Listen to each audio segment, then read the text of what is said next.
বেশ কয়েকদিন ধরে, যতদিন ধরে এই দিল্লির আন্দোলন চলছে, ততদিন ধরে আমার ফিডে শুধুমাত্র এসেছে এই টপিকের ওপরেই বিভিন্ন ভিডিও। কোথাও ছাত্র আন্দোলনে ছাত্ররা কি করছে, কোথাও বিরোধীরা কি বলছে, এবং কোথাও সরকার কি বলছে, এই বিষয়ে কি বিভিন্ন ভিডিও আমার ফিডে দেখিয়েছে। এবং তাতে করে আমি পেয়েছি এমন কিছু মানুষকে যারা নিজেরা ভীষণভাবে কনফিউজ, এবং তারা শুধু কনফিউজ নয়, তাদের একটা যে পরিবর্তন আমি দেখেছি, সেই পরিবর্তনটা নিয়েই আজকে আমার এই ভিডিওটা। উইদিন উইদিন সাম আওয়ার্স তাদের যে মতামতের একটা র্যাডিক্যাল পরিবর্তন হলো, সেই পরিবর্তন ছিল মানে কি বলবো, দেখার মতো। কীরকম পরিবর্তনটা?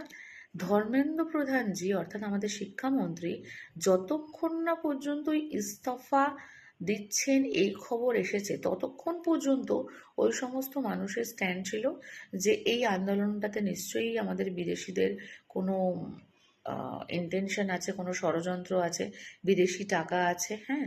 তারপরে হচ্ছে নিশ্চয়ই এখানে অন্য কোনো মানুষের কোনো উদ্দেশ্য আছে। খুব কম বললে বলা যায়, কোনো কোনো মানুষ এটা বলেছে যে সরকার ফেলে দেওয়ার কোনো ইচ্ছা আছে, কোনো সাদিশ আছে, মানে ষড়যন্ত্র আছে। নাহলে কোথা থেকে এত খাবার আসছে, কোথা থেকে এত কিছু আসছে, ছাত্ররা ব্যস্ত ওখানে রয়েছে, আর lot of things they are having doubts যে মানুষ করতে পারে, মানুষ খাবার পাঠাতে পারে, বা মানুষ হেল্প করতে পারে, মানুষ আন্দোলনকে সহায়তা করার জন্য আরও বহু কিছু করতে পারে, এরকম ধরনের কোনো তাদের বক্তব্যে পাইনি।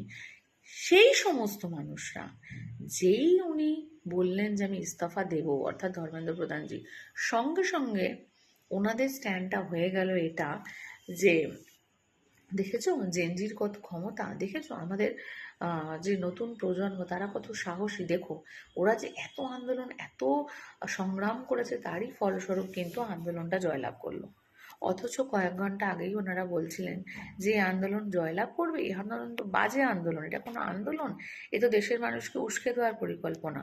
কোথাও প্রত্যক্ষে বলেছে, কোথাও পরোক্ষে বলেছে, কোথাও ইনিয়ে বিনিয়ে বলার চেষ্টা করেছে, কিন্তু নিজেরাও কনফিউশনে ছিল এবং অন্যকেও ভিডিও দ্বারা কনফিউশনে ফেলেছে।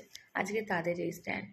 আপনাদেরকে বলার কিছু নয়, যারা আপনারা শুধুমাত্র রিলের ওপর নির্ভর থাকেন তাদেরকে বলবো, তাদের ভিডিও এবং আমার ভিডিও, সমস্ত নেতাদের video, Congress, Trinamool, BJP, CPM, সবার ভিডিও দেখুন, কিন্তু বিশ্বাস শুধুমাত্র নিজের চোখ দিয়েই করবেন, নিজের ভাবনা দিয়েই করবেন, এবং যতক্ষণ না পর্যন্ত একটা সলিড কনক্লুশনে পৌঁছচ্ছেন, ততক্ষণ পর্যন্ত কাউকে ব্লেম করবেন না, কিংবা কোনো মিথ্যে প্রচার করবেন না। আপনি আপনার নিজের মতকে গুরুত্ব দিন, এবং মনে রাখবেন এই আন্দোলনটি ছিল কিন্তু দেশের ছাত্রদের জন্য। কোনো দল, সিপিএম, তৃণমূল, বিজেপি, আরও অন্যান্য কোনো দল ওই দলের জায়গায় যাক, দেশের সরকার করে যাক, এরকম কোনো ভাবনা নিয়ে কিন্তু এই আন্দোলন হয়নি। ফলে আপনারাও নিজেরা যখন মতামত দেবেন, তখন একটু সতর্কভাবে দিন, কারণ এটা সোশ্যাল মিডিয়া, এখানে অনেক কিছু হতে পারে।